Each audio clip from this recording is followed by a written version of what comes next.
দেখো, এর আগের দিনে তোমাদেরকে আমি তাপ সম্বন্ধে কিছু আলোচনা করেছি।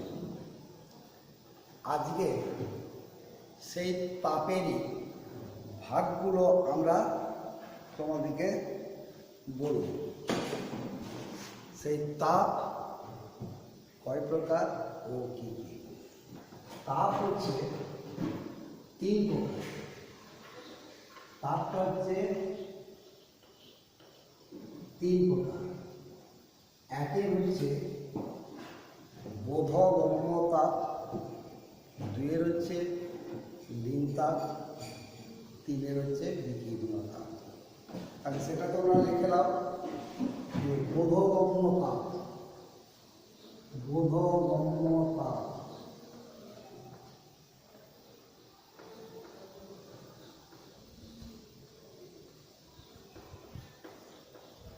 দুইয়ের হচ্ছে লীন তাপ, দুইয়ের হচ্ছে লীন তাপ, তিনের হচ্ছে বিকীর্ণ তাপ, বিকীর্ণ তাপ। এই তাপটাকে আমরা তিন ভাগে ভাগ করেছি। তাহলে বোধগম্য তাপটা সেটা আমাদেরকে জানতে হবে। বোধগম্য তাপ বলতে বোঝায় যে যখন কোনো বস্তুতে আমরা তাপ দিব তখন বস্তুটা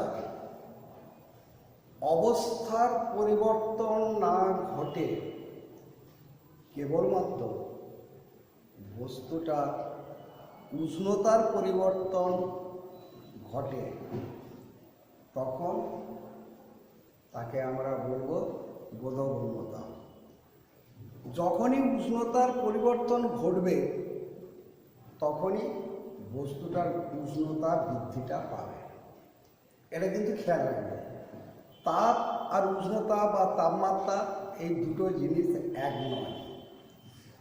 যখনই কোনো বস্তুতে তাপ প্রয়োগ করবে তখন যদি বস্তুটা অবস্থার পরিবর্তন না ঘটে, কেবলমাত্র উষ্ণতার পরিবর্তন ঘটে বস্তুর তাপমাত্রা বৃদ্ধি পায়, তখন তাকে বলবো বোধগম্য তাপ। এই বোধগম্য তাপটা আমরা ক্যালোরিমিটারের সাহায্য মাপতে পারি যে কতখানা সে তাপটা নিল। আবার ওই যে বলুন, ওই তাপটা প্রয়োগ করার ফলে বস্তুর উষ্ণতা বৃদ্ধি পায়, তাহলে সেই উষ্ণতাটা কতটা বৃদ্ধি পেল সেটাও আমরা কিন্তু থার্মোমিটারের সাহায্যে মাপতে পারি। তাহলে বোধগম্য তাপের ক্ষেত্রে দুটো ভৌত রাশি আছে, যার একটা হলো তাপ আর একটা হচ্ছে ওই তাপ গ্রহণ করে বস্তুটা উষ্ণতাটা বৃদ্ধি পায়। সেই উষ্ণতাটা মাপা যায় থার্মোমিটারের সাহায্যে এবং তাপটা মাপা যায় ক্যালোরিমিটারের সাহায্যে। তাহলে বোধগম্য তাপ সম্বন্ধে তোমাদের কিছু ধারণা হলো না হলো? এরপরে আমি চলে যাচ্ছি লীন তাপ কাকে বলে। লীন তাপ কাকে বলে? উষ্ণতার পরিবর্তন না ঘটিয়ে কেবলমাত্র অবস্থার পরিবর্তন ঘটানোর জন্য একক ভরের পদার্থের যে পরিমাণের তাপ আমরা দিই বা নিষ্কাশন করি, অর্থাৎ প্রয়োগ করি বা নিষ্কাশন করি, তাকেই আমরা বলবো লীন তাপ। তাহলে লীন তাপটা কি?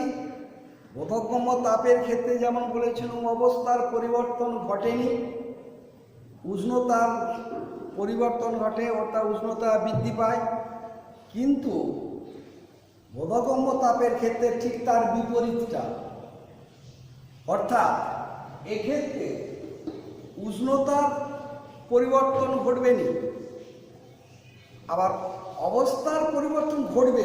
কখন? একক ভরের পদার্থের ক্ষেত্রে। যে পরিমাণ তাপটা আমরা প্রয়োগ করব বা নিষ্কাশন করব সেটাকেই আমরা বলবো লিনতাপ। এই লিনতাপটা কি থার্মোমিটার কি ক্যালোরিমিটার কোনো যন্ত্রের দ্বারাই এটা আমরা কিন্তু মাপতে পারি না। তাহলে বলবে তাহলে সেই তাপটা দিলে কোথায় যায়? ওই তাপটা বস্তুর মধ্যে অন্তর্লিত হয়ে বস্তুটাকে এক অবস্থা থেকে অন্য অবস্থায় রূপান্তর করতে সাহায্য করে। কিন্তু সে কতটা করছে, কি করছে, সেই তাপটা আমরা ক্যালোরিমিটার সাহায্যে মাপতে পারব। এরপরে চলে যাচ্ছি বিকীর্ণ তাপ। বিকীর্ণ তাপটা কি? যে তাপ জড় মাধ্যম থাকলেও বা জড় মাধ্যম না থাকলেও এক স্থান থেকে অন্য স্থানে তড়িৎ চুম্বকীয় তরঙ্গ আকারে এক স্থান থেকে অন্য স্থানে সঞ্চালিত হয়, তাকেই আমরা বলবো বিকীর্ণ তাপ। বিকীর্ণ তাপের ক্ষেত্রে মাধ্যমের প্রয়োজন হতেও পারে বা নাও হতে, এই মাধ্যম থাকতেও পারে আবার নাও পারে, কিন্তু থাকলেই কি আর না থাকলেই কি কোনো যায় আসে না, কারণ ওকে অবলম্বন করে ও আসেনি। সেই ধরনের যে তাপ এক স্থান থেকে অন্য স্থানে আসে তাকে আমরা বলবো বিকীর্ণ তাপ। এই তাপটাও কিন্তু ক্যালোরিমিটারের সাহায্যে আমরা মাপতে পারিনি। এই তাপের একটা উদাহরণ, সূর্য থেকে যে তাপ আমাদের পৃথিবীতে তড়িৎ চুম্বকীয় তরঙ্গ আকারে এসে পৌঁছায় সেই তাপটা হচ্ছে বিকীর্ণ তাপ। সেই তাপটা সূর্য থেকে আসে বলে আমরা এই যে এত তাপটা অনুভব করতে পারি। এই তাপটা ক্যালোরিমিটার সাহায্যে মাপতে পারিনি। তাহলে তাপ হলো তিন প্রকার। এক নম্বর হচ্ছে বোধগম্য তাপ, দু নম্বর হচ্ছে লিনতাপ, তিন নম্বর হচ্ছে বিকীর্ণ তাপ। এই তাপটাকে আমরা এইভাবে তিন ভাগে ভাগ করেছি। এরপরে আমি তোমাদেরকে বলছি, তোমরা ঘরেতে একবার করে সব দেখবে, যদি এই তাপ সংক্রান্ত কোনো বিষয় তোমাদের জানার প্রয়োজন থাকে আবার এসে বলবে, আমি তোমাদেরকে আবার বলবো। হ্যাঁ, তবে একটা কথা, বিকীর্ণ তাপের বেগটা কত? এই বিকীর্ণ তাপের বেগটা হলো আলোর বেগের সমান। তাহলে আমি কি বলতে পারি যে আলোর বেগ যদি আমি জানতে পারি, বিকীর্ণ তাপের বেগ আমি বলতে পারবো। আলোর বেগটা বায়ু বা শূন্য মাধ্যমে 3 × 10⁻⁻⁻ মিটার পার সেকেন্ড। এইটা হচ্ছে শূন্য বা বায়ুর মাধ্যমে আলোর বেগ। আর বিকীর্ণ তাপের বেগও হচ্ছে 3 × 10⁸ মিটার পার সেকেন্ড। এখন যদি আমি এটাকে প্রশ্নটাকে এইভাবে করি যে মিটারে না বলে যদি বলি সেন্টিমিটারে বিকীর্ণ তাপের বেগ কত, তখন তোমরা বলবে 3 × 10⁻10 সেমি পার সেকেন্ড। ঠিক আছে, কারণ মিটার থেকে সেন্টিমিটার গেলে আমাদের 2 ঘর যেতে হয়, তার মানে 2টো শূন্য আরও বেড়ে গেল। আগে ছিল 8টা শূন্য, এখন হয়ে গেল দেখো 10টা শূন্য। আগে ছিল মিটার, এখন হলো সেন্টিমিটার। তাহলে মিটারে যদি চাই তাহলে 3 × 10⁸ মিটার পার সেকেন্ড, সেকেন্ডে চাইলে 3 × 10⁻10 সেমি পার সেকেন্ড। এই বিকীর্ণ তাপটা আমি বলুন তড়িৎ চুম্বকীয় তরঙ্গ। তড়িৎ চুম্বকীয় তরঙ্গ দুরকম, একটা কি অনুদৈর্ঘ্য তরঙ্গ আর একটা হচ্ছে তির্যক তরঙ্গ। তাহলে তোমরা এমনি তোমাদের মনে ভাববে তড়িৎ চুম্বকীয় তরঙ্গ বলছে, তাহলে কি এটা অনুদৈর্ঘ্য তরঙ্গ? নাকি এটা তির্যক তরঙ্গ? তাহলে এই দুটো তরঙ্গের মধ্যে বিকীর্ণতা হচ্ছে তড়িৎ চুম্বকীয়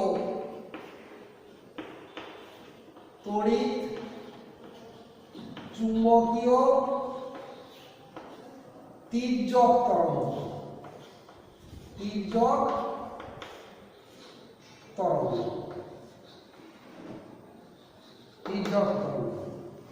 তাহলে এরকম এটাও তো প্রশ্ন হতে পারে যে বিকীর্ণ তাপের তরঙ্গ কি ধরনের তরঙ্গ? তখন তোমরা বলে তড়িৎ চুম্বকীয় তির্যক তরঙ্গ।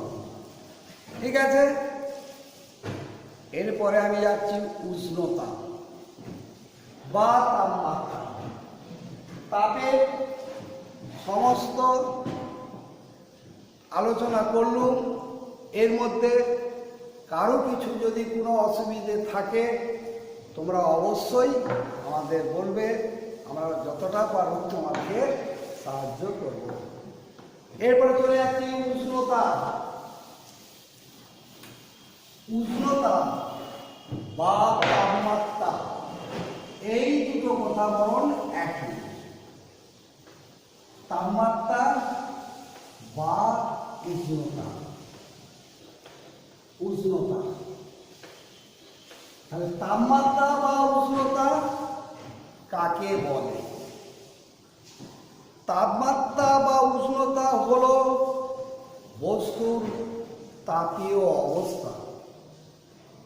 এই তাপীয় অবস্থায় কোনো একটি বস্তু যদি অন্য কোনো একটি বস্তুর সংস্পর্শে আনা হয় তাহলে আমরা দেখতে পাব এই বস্তুটা সংস্পর্শে আনা বস্তু থেকে সে তাপ নিচ্ছে না সেই বস্তুটা অন্য কোনো বস্তুকে তাপ দিচ্ছে, তাকেই আমরা বলবো উষ্ণতা বা তাপমাত্রা। তাহলে উষ্ণতা তাপমাত্রা কাকে বলে? উষ্ণতা বা তাপমাত্রা হলো বস্তুর তাপীয় অবস্থা। এই অবস্থায় থাকা কোনো একটি বস্তুকে অপর কোনো একটি বস্তুর সংস্পর্শে আনলে বস্তুটি সংস্পর্শে আনা বস্তুকে তাপ দিবে কি তাপ নিবে, সেটাকেই বলা হচ্ছে উষ্ণতা। উষ্ণতা হলো বস্তুর তাপের ফল, অর্থাৎ তাপটাকে যদি আমরা কারণ ধরি উষ্ণতা হবে তার ফল। তাহলে এক্ষেত্রে আমরা একটা প্রশ্ন তোমাদের কাছে আমি ছুড়ে দিচ্ছি, বলা দেখি। যখন দুটো বস্তু বা তার অধিক বস্তু তারা পরস্পর সাম্য অবস্থায় থাকে তখন তাদের উষ্ণতা কত হয়? পারবে? ওই যে বলুন সাম্য অবস্থায়, অর্থাৎ তাপের আদান প্রদান যখন হয় কতক্ষণ পর্যন্ত হয়? যতক্ষণ পর্যন্ত না তাদের তাপমাত্রার সমতা আসে। তাপমাত্রার সমতা এসে গেলেই দেখবে বস্তুগুলোর মধ্যে আর তাপের আদান প্রদান হচ্ছে নি, অর্থাৎ তখন এক বা একাধিক বস্তুর সংস্পর্শে থাকা বস্তুগুলোর প্রত্যেকের তাপমাত্রা সমান হয়। তাহলে এক কথায় উত্তর হচ্ছে যদি এইটা হয় যে তাপীয় সাম্য অবস্থায় থাকা সকল বস্তুর তাপমাত্রা কত? প্রত্যেকের সমান। কত বলে কোনো সংখ্যাগতভাবে বলার দরকার নাই, শুধু বলবে প্রত্যেকের তাপমাত্রা সমান হয়। ঠিক আছে, এরপরে যাচ্ছি এই তো উষ্ণতা বা তাপমাত্রা, এটা কোন যন্ত্রের সাহায্যে মাপা হয়? উষ্ণতা বা তাপমাত্রা মাপা হয় থার্মোমিটার যন্ত্রের সাহায্যে। উষ্ণতা বা তাপমাত্রা মাপা যায় থার্মোমিটারের সাহায্যে, থার্মোমিটারের সাহায্যে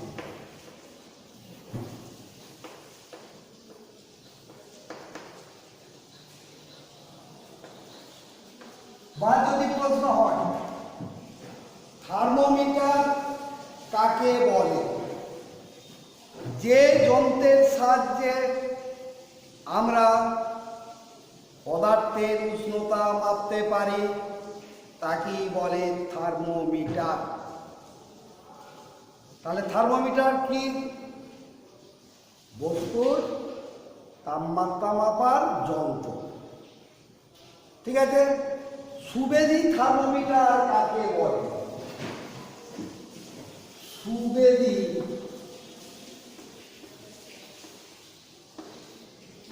থার্মোমিটার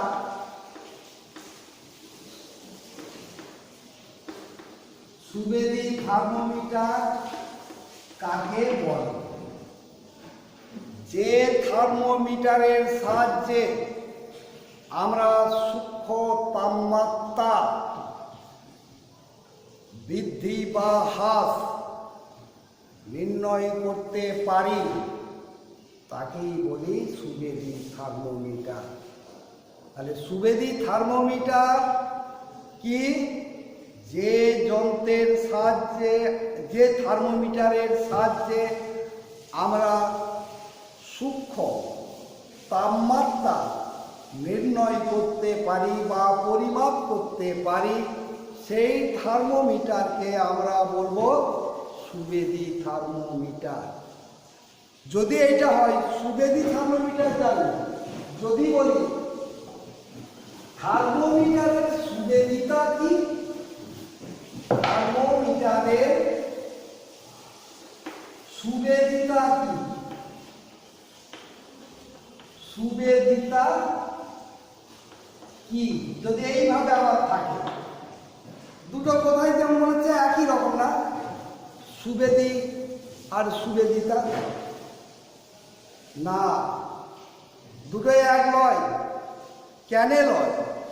সুবেদিতে বলেছি যে সূক্ষ্ম উষ্ণতা যে থার্মোমিটারের সাহায্যে আমরা পরিমাপ করতে পারি তাকে বলছি সুবেদী।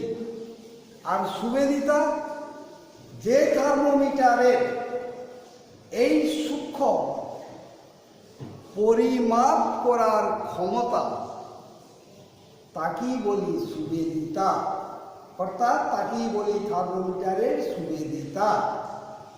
ওই যে সূক্ষ্ম তাপমাত্রা পরিমাপ করার ক্ষমতাটা থার্মোমিটারে থাকে বলে সেই থার্মোমিটারটাকে আমরা বলতে পারি, বা ক্ষমতাটাকে, সেই থার্মোমিটারের ক্ষমতাটাকে বলতে পারছি সুবেদিতা।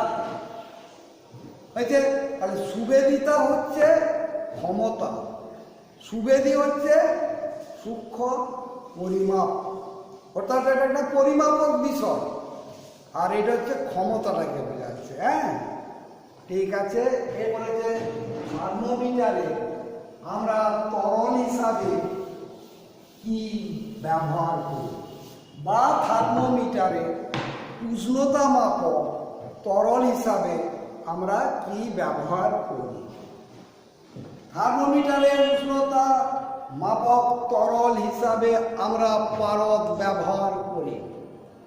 এই পারদ ছাড়া আরও অনেক তরল আমরা ব্যবহার করতে পারি, যেমন ধরো জল, অ্যালকোহল, ইথার, গ্লিসারিন ইত্যাদি। কিন্তু গ্লিসারিন ব্যবহার করলে একটা অসুবিধা আছে। হয়তো তোমরা বলবে অসুবিধাটা কি?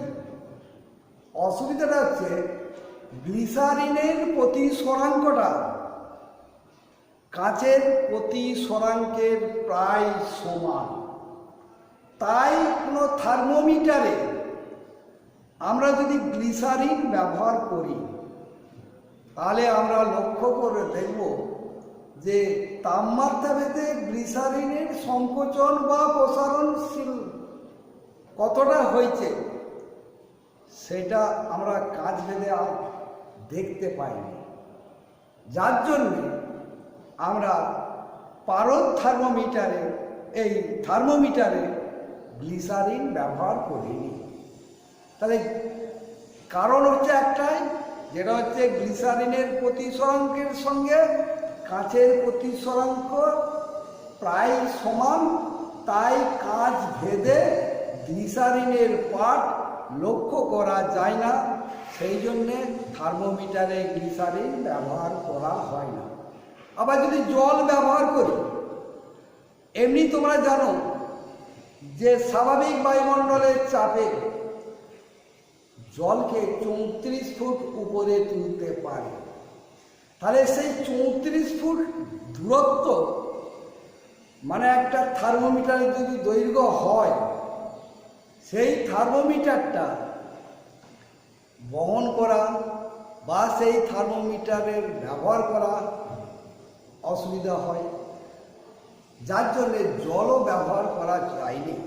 কিন্তু যদি প্রশ্ন পড়ে যে থার্মোমিটারের উষ্ণতা মাপক তরল ছাড়া আমরা কি কি তরল ব্যবহার করতে পারি বা করা যায়, এই ধরনের যখন প্রশ্ন পড়বে তখন কিন্তু তোমাদেরকে ওইটাই লিখতে হবে, জল, অ্যালকোহল, ইথার, গ্লিসারিন ইত্যাদি।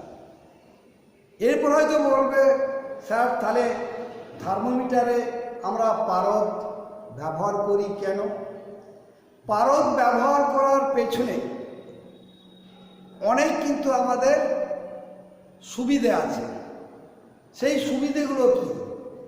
সেই সুবিধেগুলো 1 নম্বর হচ্ছে পারদ স্বচ্ছ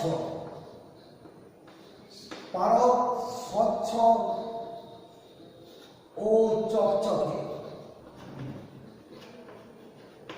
পারদ স্বচ্ছ এবং চকচকে হওয়ার জন্য আমরা কি করি?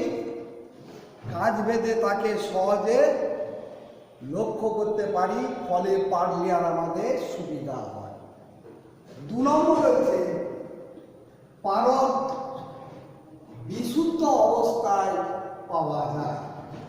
পারদ বিশুদ্ধ অবস্থায়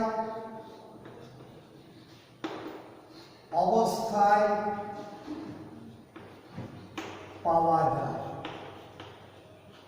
অনেক তরল পদার্থ আছে যে তরলগুলো বাজারে আমরা কিন্তু বিশুদ্ধ অবস্থায় পাইনি, কিন্তু পারদ এই যে তরলটা থার্মোমিটার আমরা ব্যবহার করি, এটা কিন্তু বাজারে বিশুদ্ধ অবস্থায় পাওয়া যায়। 3 নম্বর পয়েন্ট হচ্ছে পারদ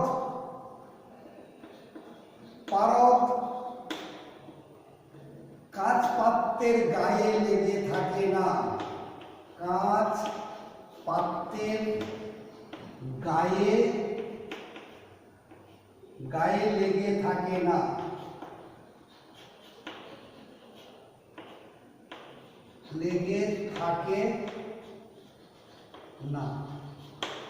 কারণ যখনই উঠে গেল, যখনই নামবে তখন হয়তো অন্যান্য তরল যেমন গায়ে লেগে যায়, পারদ কিন্তু সেটা লেগে যায় না। উঠলো, কাঁচ পাত্রকে না ভিজিয়ে বা না গায়ে লেগে আবার ঠিক লেগে আসবে, আবার উঠবে, আবার নামবে, কিন্তু কাঁচ পাত্রের গায়ে একটু করে লেগে থাকবে। 4 নম্বর পয়েন্ট, পারদের স্ফুটনাঙ্ক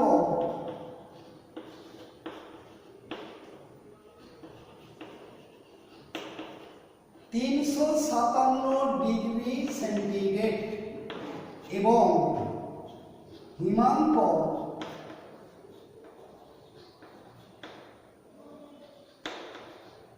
-39 ডিগ্রি সেন্টিগ্রেড। এই যে -39 ডিগ্রি নিম্নমান এবং 357 ডিগ্রি ঊর্ধ্বমান, এই সীমাটা একটা বিরাট বিস্তারের ব্যাপার। এই বিস্তারের জন্য আমাদের তাপমাত্রা মাপার সুবিধা হয়।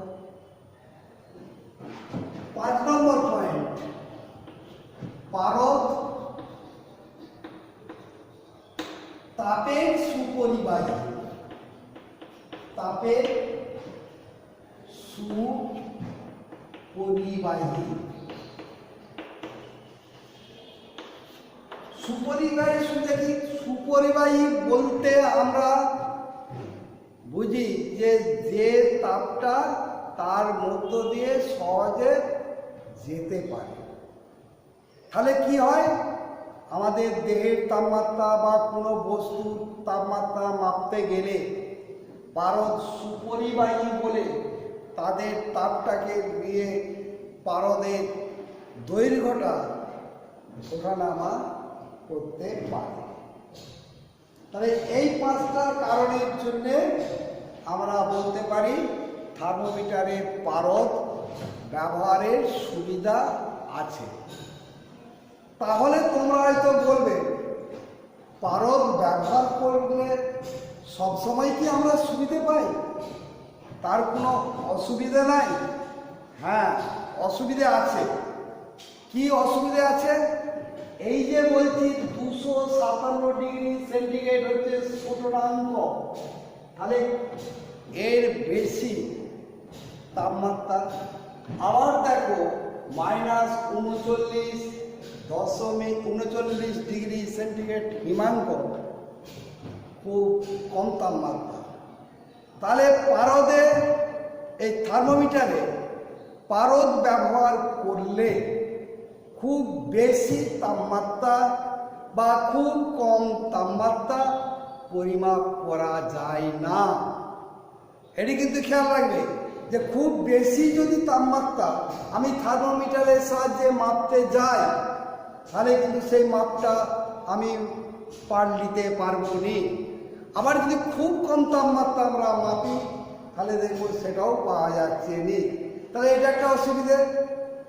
দ্বিতীয়, পারদের ঘনত্ব অন্যান্য তরলের তুলনায় অনেক বেশি। তাহলে থার্মোমিটারে কৈশিক নলের যে দৈর্ঘ্যটা আছে, সেই দৈর্ঘ্যে পারদের চাপটা নিশ্চয় একটা ওই দৈর্ঘ্যের পড়বে। ফলে কি হবে? কৈশিক নল দৈর্ঘ্যের বিকৃতি ঘটে যেতে পারে বা বিকৃতি ঘটার সম্ভাবনা থাকে।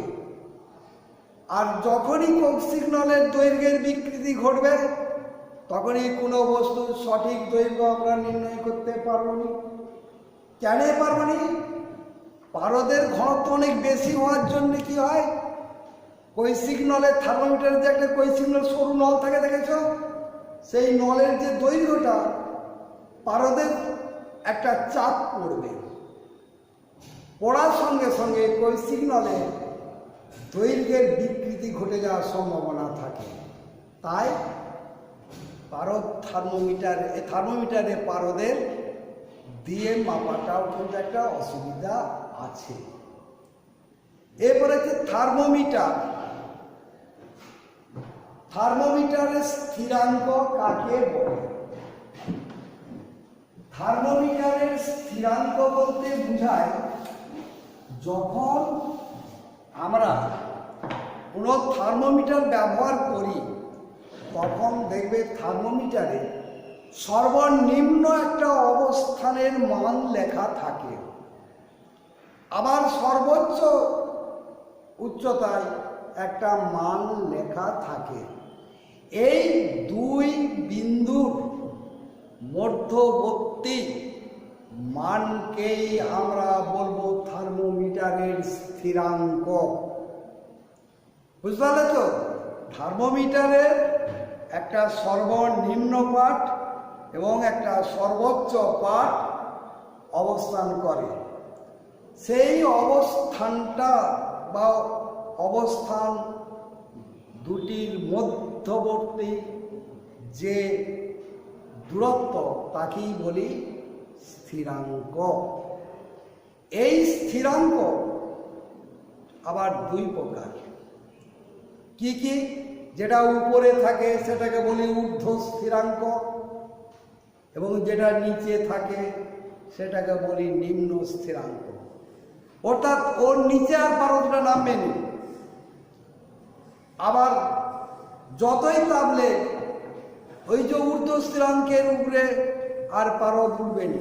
কারণ আমি প্রথমেই বললাম কি, থার্মোমিটারের যে দুটি নির্দিষ্ট বিন্দু অবস্থান করে তাদেরকে বলে থার্মোমিটারের স্থিরাঙ্ক। তাহলে ঊর্ধ্ব স্থিরাঙ্ক কাকে বলে? প্রমাণ বায়ুমণ্ডলীয় চাপে 1 গ্রাম বিশুদ্ধ জলকে যে তাপ দিলে জল বাষ্পে পরিণত হয়ে যায় তাকেই বলে ঊর্ধ্ব স্থিরাঙ্ক। তাহলে নিম্ন স্থিরাঙ্ক কাকে বলে? প্রমাণ বায়ুমণ্ডলীয় চাপে 1 গ্রাম বিশুদ্ধ জলকে তাপ নিষ্কাশন করে নিলে যে তাপমাত্রায় বরফে পরিণত হয় তাকেই বলা হয় নিম্ন স্থিরাঙ্ক। তাহলে ঊর্ধ্ব স্থিরাঙ্ক কি? জল থেকে বাষ্পে পরিণত হতে যে তাপটা আমাদের প্রয়োজন হয়। আবার নিম্ন স্থিরাঙ্কটা কি?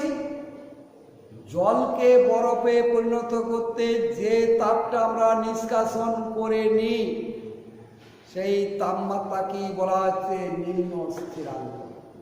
নিশ্চয়ই তোমরা জানো জলকে বাষ্পে পরিণত করতে কত লাগে?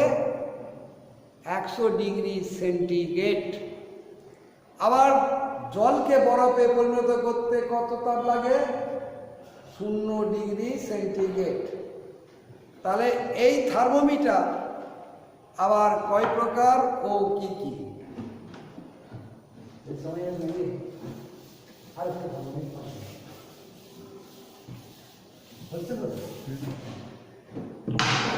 থার্মোমিটার দুই প্রকার।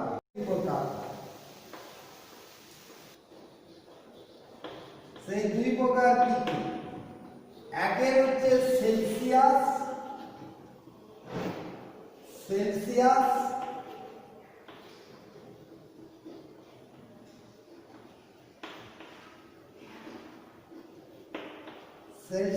Thermometer,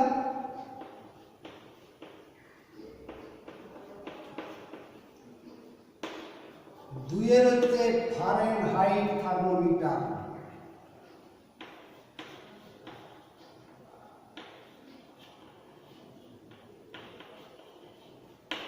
Fahrenheit thermometer.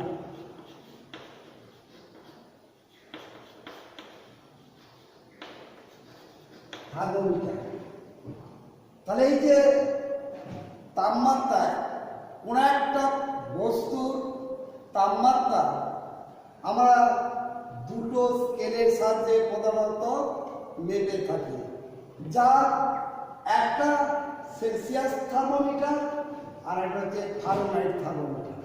তাহলে এই সেলসিয়াস থার্মোমিটার এবং ফারেনহাইট থার্মোমিটারের নিম্ন স্থিরাঙ্ক ঊর্ধ্ব স্থিরাঙ্ক কত? এর নিম্ন স্থিরাঙ্ক হচ্ছে 0 ডিগ্রি সি, ঊর্ধ্ব স্থিরাঙ্ক হচ্ছে 100 ডিগ্রি সি। অর্থাৎ এই থার্মোমিটারের সাহায্যে আমরা যে পার্টটা নিম্ন স্থিরাঙ্ক 0 ডিগ্রি সি ধরছি ফারেনহাইট স্কেলে, সেই নিম্ন স্থিরাঙ্কটার মান হলো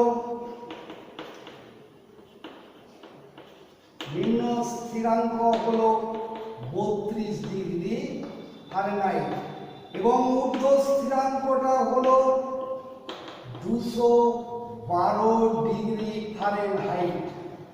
তাহলে দেখো এখানে ভালো করে লক্ষ্য করে, সেলসিয়াস স্কেলে যেটা নিম্নমান 0, ফারেনহাইট স্কেলে সেটা নিম্নমান হচ্ছে 32 ডিগ্রি ফারেনহাইট। তাহলে তোমাদেরকে যদি কেউ বলে যে সেলসিয়াস স্কেলে 0 ডিগ্রি সেন্টিগ্রেড ফারেনহাইট স্কেলের কত ডিগ্রি এফ এর সমান, তখন তোমরা বলতে পারবে 32 ডিগ্রি সমান। সেলসিয়াস স্কেলে যে মানটা 100 ডিগ্রি সেন্টিগ্রেড, সেই মানটা ফারেনহাইট স্কেলে কত, 212 ডিগ্রি ফারেনহাইট। অর্থাৎ প্রশ্নটাকে যদি এইভাবে করা যায়, যদি বলা যায় জলের স্ফুটনাঙ্ক 100 ডিগ্রি সেন্টিগ্রেড হলে ফারেনহাইট স্কেলে জলের স্ফুটনাঙ্ক কত, তখন 212 ডিগ্রি ফারেনহাইট লিখব। কারণ প্রথমেই বললাম যে 100 ডিগ্রি সেন্টিগ্রেড সমান 212 ডিগ্রি ফারেনহাইট। তোমরা প্রথমেই জেনেছো যে জল 100 ডিগ্রি সেন্টিগ্রেড তাপমাত্রায় ফুটে, তাহলে ফারেনহাইট স্কেলে ওই একই তাপ, কিন্তু স্কেলটা পরিবর্তনের জন্য পার্টটা হয়ে গেল 212 ডিগ্রি ফারেনহাইট। তাহলে এই দুটো স্কেলের মধ্যে যে মধ্যবর্তী বা স্থিরাঙ্কের পার্থক্য যেটা কত, এটা হচ্ছে 0 ডিগ্রি, এটা হচ্ছে 100 ডিগ্রি। এই দুটোর পার্থক্যকে আমরা কি বলি, মধ্যবর্তী ভাগ সংখ্যা। মধ্যবর্তী ভাগ সংখ্যা তাহলে কাকে বলে, যে নিম্ন স্থিরাঙ্ক ও ঊর্ধ্ব স্থিরাঙ্কের অন্তরকে বলা হয় মধ্যবর্তী ভাগ সংখ্যা। অর্থাৎ 0 থেকে, আচ্ছা পরে লিখেছি, তাহলে এখানে কত হবে, 100 বিয়োগ 0 সমান 100 ঘর। এটা হচ্ছে মধ্যবর্তী ভাগ সংখ্যা, মধ্যবর্তী ভাগ সংখ্যা। অর্থাৎ সেলসিয়াস স্কেলে 0 থেকে 100 মধ্যে 100 ঘরটা ভাগ করা আছে। তেমনি এরও মধ্যবর্তী ভাগ সংখ্যা কত, মধ্যবর্তী ভাগ সংখ্যা সমান 212 বিয়োগ 32 সমান হচ্ছে 180 ঘর। 180 ঘর হয়েছে। তাহলে এই দুটো স্কেলের মধ্যে সম্পর্ক কি, সেটা এবার আমি নির্ণয় করব। তাহলে এগুলো মুছে দিচ্ছি, দিয়ে দুটো স্কেলের মধ্যে সম্পর্ক কি আমি নির্ণয় করছি।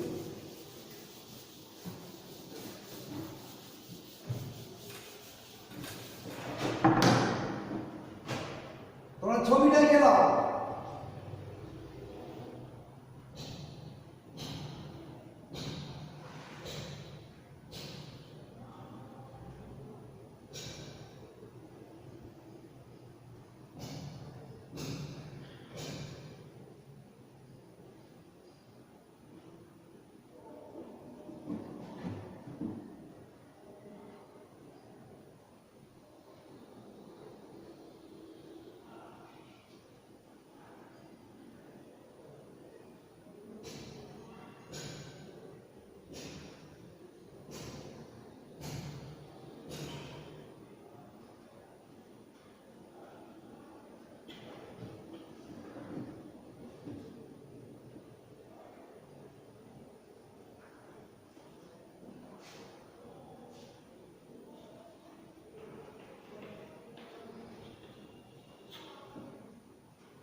এইটি ধরো Celsius scale, Celsius.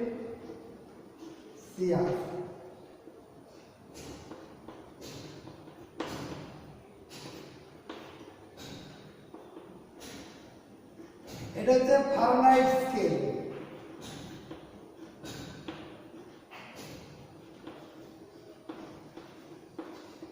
Height scale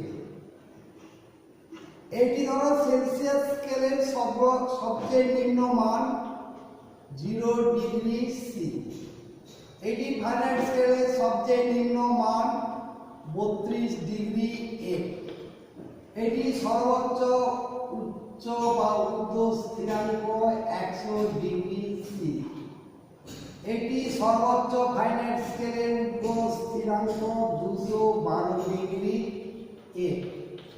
এখন কোন একটা বস্তুর তাপমাত্রা ধরো তোমরা দুজনে ভিন্ন স্কেলে মাপছো, কিন্তু বস্তুটা একটাই।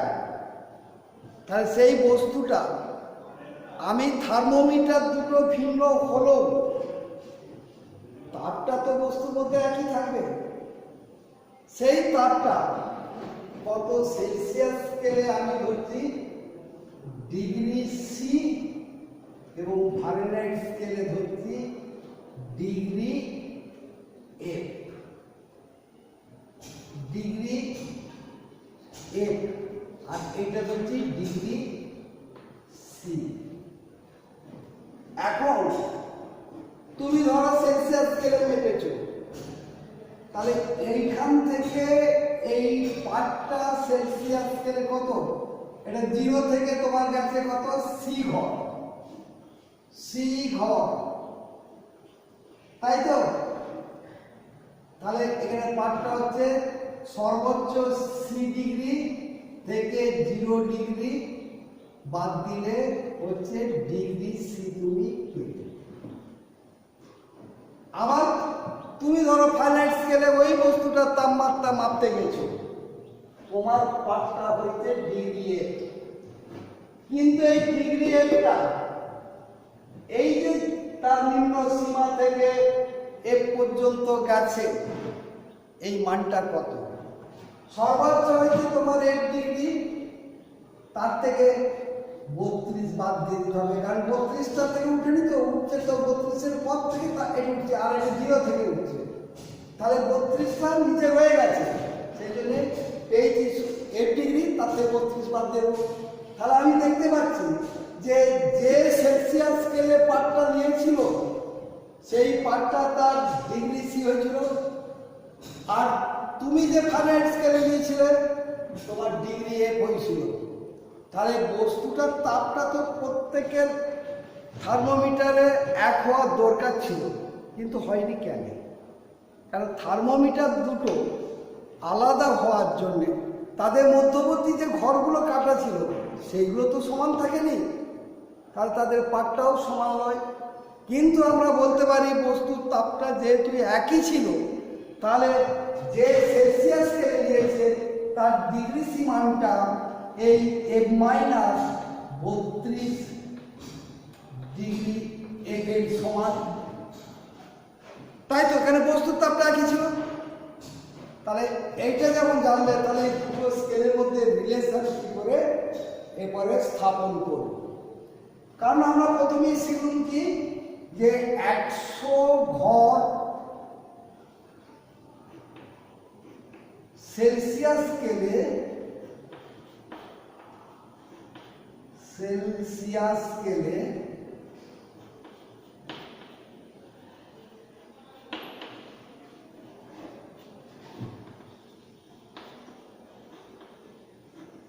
স্কেলে 180 ঘর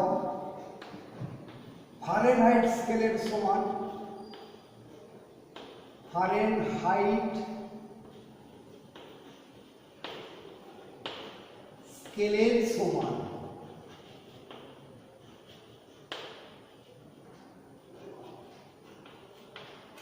তাহলে সেলসিয়াস স্কেলে যেটা 1 ঘর আমি নিব, সেটা ফারেনহাইট স্কেলে 180/100 ঘর ফারেনহাইট স্কেলের সমান হবে, তাই তো?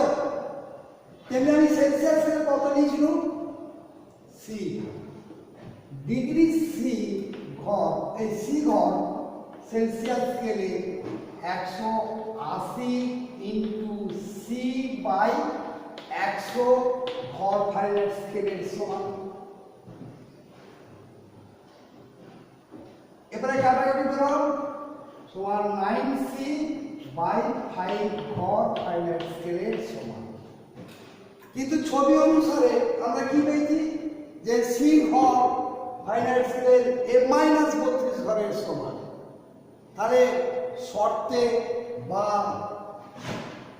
প্রশ্ন অনুসারে সি ইজ ইকুয়াল টু -32, তাই তো? তাহলে সি এর মান আমি কত পেয়েছি? 9c by 5 is equal two -32।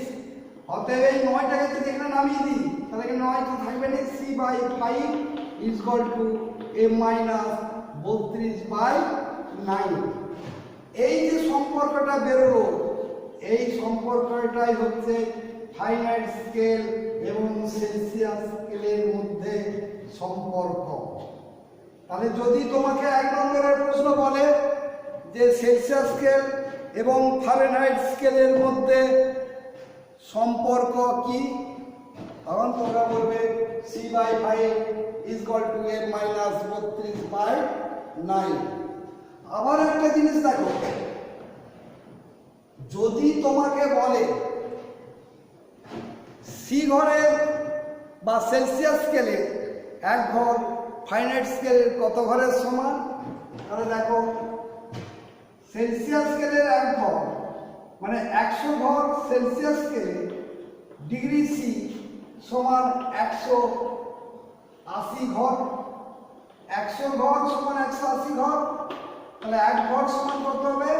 180/100 ঘর। অতএব এটা কাটাকাটি হয়ে কত হচ্ছে? 9/5, তাই তো?